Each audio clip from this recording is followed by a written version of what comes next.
Hi, I'm Darren Walton and I'm the author of the James Blackwell Adventures. This is book one. This is a very unlikely hero. It follows the adventure of a young James Blackwell. I believe passionately that children should not only have access to books, they should also be read to. I think it improves their vocabulary and it gives them an insight in the world around them. And as such, I'm going to read you the first chapter of my book. I didn't feel like a hero, wasn't even sure how a hero was supposed to feel. I didn't have a secret identity, and I certainly didn't have any superpowers that I could call upon in a moment of crisis. However, unbeknown to me, I had been chosen. I am James Blackwell, and about a year ago I was a perfectly average 11-year-old boy. I have an older brother called Robert and a younger sister called Sophie, and we all lived together happily with our parents Nick and Sarah Blackwell in a 3-bedroom apartment in Bromley, East London. My sister had her own room and Mum and Dad had theirs, and the last remaining room belonged to Robbie and I. We'd always shared a bedroom.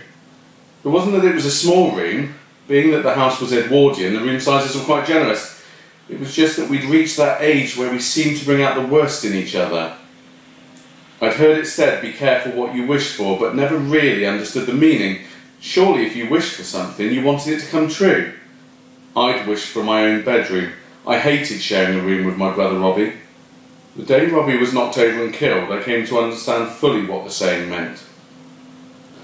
I loved and secretly admired Robbie. He was big for his age, strong, handsome, clever. He played rugby for the school and was praised by his teachers for his hard work and his friendly personality. I knew that when I was old enough to go to Ravensbourne School, I would be recognised as his little brother and would be expected to follow in his footsteps. They would be big footsteps to fill. It turns out that actually I would be spared the comparison, as I would end up being schooled far away from London. It should have been me too, you know. I should have been stood at that queue at the bus stop that day. I should have been the 6th child to die in that horrific crash, but I wasn't. I pretended to be ill that morning. I didn't really know why. I loved school, I found the work easy and I enjoyed learning. Perhaps it was a premonition. Perhaps it was all part of a bigger plan. Do you believe in destiny? I hadn't. I believed we made our own choices. I would come to know that that isn't always the case. The days that followed the crash were a bit of a blur.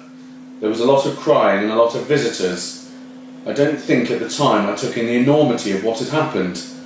Our building, just like the rest of the houses on our terrace, was built a little way back from the pavement, allowing for a small parcel of land to the front, just big enough for the wheelie bins and Mr. Turner's upended trailer. The road to the front of the house sloped quite steeply from right to left. This allowed for many a white-knuckle skateboard ride for Robbie and I from our house down to the shops at the bottom. Robbie tended to stand on his skateboard, whilst I favoured sitting down, my thinking being that if I was to take a tumble, I would be closer to the ground and therefore the fall would be less painful. I'd probably raced Robbie to the shops over 100 times in our short lives, but as yet had never beaten him. He seemed fearless. He would take chances that would give him that slight advantage.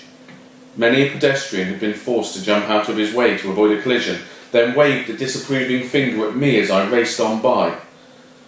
Our apartment was on the 2nd floor of the building. It was red brick and looked very grand. The proportions inside and out were very generous, especially for London. In the lounge of our apartment was a large bay window from where you could look up or down the road for half a mile or so in either direction. The window had a low, deep sill which provided some convenient additional seating. Mum had commissioned long flat cushions to be made, especially to fit the sill, making it even more inviting, and on sunny days it was her favourite place to sit and read. It was also our dog Buster's favourite place to sit and keep guard. He would give a low growl at anybody who looked suspicious as they passed by the house. He also seemed to sense what time we would all return, and would climb up there to watch us walking back up to the house after getting off the bus at the end of the school day. On the morning of the accident, Mum and I had heard the crash from the apartment. We had seen the smoke rising into the sky, and then heard the wailing of a dozen or more different emergency vehicles as they raced to the scene. From our window, the view of the bus stop was obstructed by our neighbours' trees and hedging, and therefore we were spared the gruesome scene unfolding below. The panic amongst the firemen and paramedics, who had realised that the casualties would be sure to be children, was almost tangible. There's something a lot more tragic about a child losing its life, the expectation of that life that should have been lived. The realisation that the crash could have involved Robbie didn't immediately sink in. As far as Mum was concerned, she'd packed him off to school that morning with clean shoes, a freshly pressed shirt and a healthy lunchbox. There had been no reason why she shouldn't expect to see him home later that day. The devastating news wasn't to be delivered until much later that day. The police would speak to the bus driver, who would explain how many children were normally collected from this particular stop. Officers would then go to the relevant schools to see if they could identify which children would catch the bus.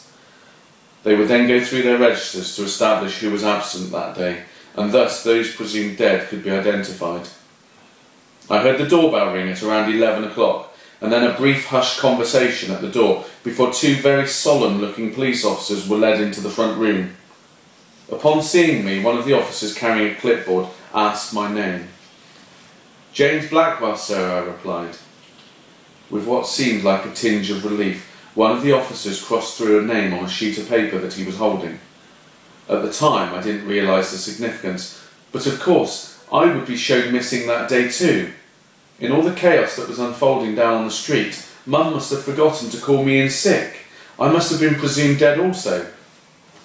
It didn't make passing the news about Robbie any easier, but it did make the news just a little less tragic. Having to tell a family that they had lost both children in a crash didn't bear thinking about. Mum refused to accept the news. She'd argued that Robbie could have walked to school or taken an earlier bus. The officers had been given descriptions of the children involved by members of the public who had witnessed the crash. They asked Mum if Robbie had been wearing a blue Harrington jacket and carrying a Chelsea rucksack with him that morning. She shook her head in disbelief, repeating, "No, not my little Robbie, it can't be," before falling to her knees and crying into her hands. The female officer placed a hand on Mum's shoulder as she tried to comfort her, but how do you begin to comfort a mother who has just lost a child?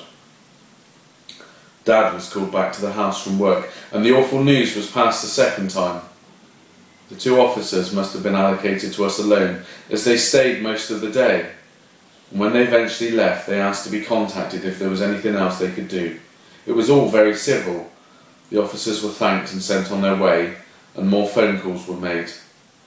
Arrangements to have Sophie collected from school. Mum, in an effort to make a sense of the madness, had tried to make her way down to the bus stop, but the road had been closed, and a big tent had been erected obscuring the view. Officers protecting the scene sympathised, but were unable to let Mum beyond the police tape. They offered to lay flowers near to the scene, but advised that it was being treated as a crime, and as such had to remain sterile. Reporters had started to gather, and would bring the dreadful news to the attention of the television audience that evening. Mum had been filmed crying whilst clutching Robbie's picture to her chest, before being led away, having been unable to comment through her tears. I'm not sure how long Buster and I sat there at the window in the days that followed the crash. I knew the thing I longed to see most of all fell far beyond my reach. Relatives would cry as they hugged me. Friends and neighbours would give me a sympathetic pat on the back as they praised me for being so brave. I didn't want to be brave. I just couldn't believe that it had happened. When you watch the news, the stories somehow don't seem real. You never think it's going to happen to you. There had been a police investigation, statements were taken, CCTV interrogated, signs had been put up asking for witnesses.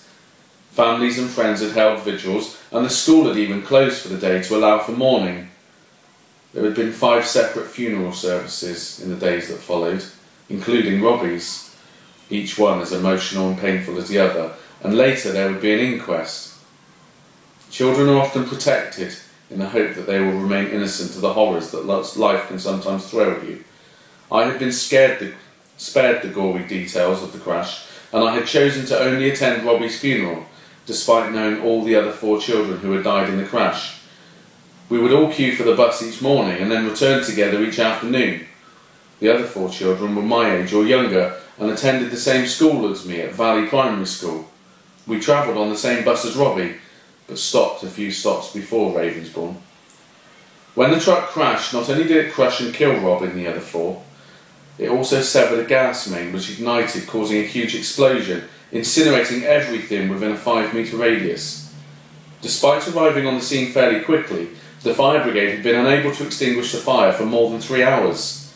By that time, the temperatures had reached such a point that the remains of all the children had been completely incinerated, much like a cremation does. As a result, not one particular child could be identified from the scene. The local newspaper reported that Robbie was to be honoured with a posthumous award for bravery. Witnesses standing nearby had described Robbie as a hero. Apparently he might have been able to escape the crash, but had been seen to push the younger children to the floor in an attempt to avoid the initial impact. Apparently, had the gas main not blown, there was a chance that some of them might have survived. In an attempt to save the children's lives, he had in effect sacrificed his own. The onlookers had also reported seeing a blinding red flash at the point of the gas main exploding. This had been queried by gas engineers, who explained that they would have expected the flash to be a yellowy blue colour, but later dismissed this as maybe diesel igniting from the truck. Following a 2-week trial, the coroner had recorded an open verdict. It was clear how Robbie and the others had died. The handbrake on the truck had failed and it had rolled down the hill into the bus stop, severing the gas main. The complication was that the lorry shouldn't have been there. The police weren't able to go into detail, but I'd heard whispers from behind closed doors that the lorry had been reported stolen just 10 minutes earlier from a town over 200 miles away. The driver had parked in a lay-by and run into a shop to buy a newspaper, and when he'd returned, his truck was gone. Some questions go unanswered for years. I remember feeling guilty, confused, angry even. Why had I not persuaded Robbie to stay at home that day? I'd had a feeling something bad was going to happen. Why hadn't I warned Robbie? I couldn't reason why it had to be Robbie that morning. I don't know why I'd been spared, but I do know that life was never to be the same again. My parents had suddenly decided that the world was a very dangerous place to live in, and that living in the capital was tempting fate. They were compelled to remove all danger from our lives, in the hope of preserving their remaining offspring. I wasn't allowed out of their sight. I would be made to hold their hands if I crossed the road. My mountain bike could only be ridden around our courtyard garden. Within a month or so of the inquest, my parents decided that we should relocate far away from London, far away from the dangers of pollution, terrorism, heavy traffic. My father's grandfather had lived in a small village about an hour and a half out of London, a village called Brimpton. It was decided that we would move there. My father, Nick Blackwell, worked as a web designer for a large successful company in London. Whilst this required him to be in London for a couple of days a week to discuss jobs and meet with clients, he was able to do a lot of his work from home. Our apartment had been in quite a desirable part of London and therefore sold relatively quickly. Within just a month of putting it on the market, the day had come to move to our new house. The removal lorry had been packed the previous day and would meet us there. Mum, Dad, Sophie and me would all travel in the family car with Buster. As Dad pulled away from the front of the building, I looked back through the rear window and kept it in view as we drove off up the road. This had been the only home I'd ever known, and prior to the accident had been a very happy one. As we passed the bus stop where the accident had happened, Mum looked away and blew her nose into a tissue as tears started to roll down her cheeks. Without saying anything, Dad placed his hand gently onto Mum's leg. I could see workmen from the council were screwing a brass plaque to the wall which told of the terrible loss, naming all 5 children involved: Robert Blackwell, Alice Hammond, Emily Parker, Harry Burns and Oscar Jeffries. We left the hustle and bustle of London, the queuing traffic, the busy streets and the angry taxi drivers far behind us as we travelled further and further out of the capital. Large grey industrial buildings that bordered the motorway would be replaced by even larger green open areas. We would eventually pull off of the motorway and before long found ourselves travelling down country lanes bordered by thick hedgerows. Farm animals could be seen grazing on lush green grass. The air smelt fresh and everything seemed to move at a much slower pace. I guess, having only ever lived in London, Without realising it, I'd become accustomed to the constant need to rush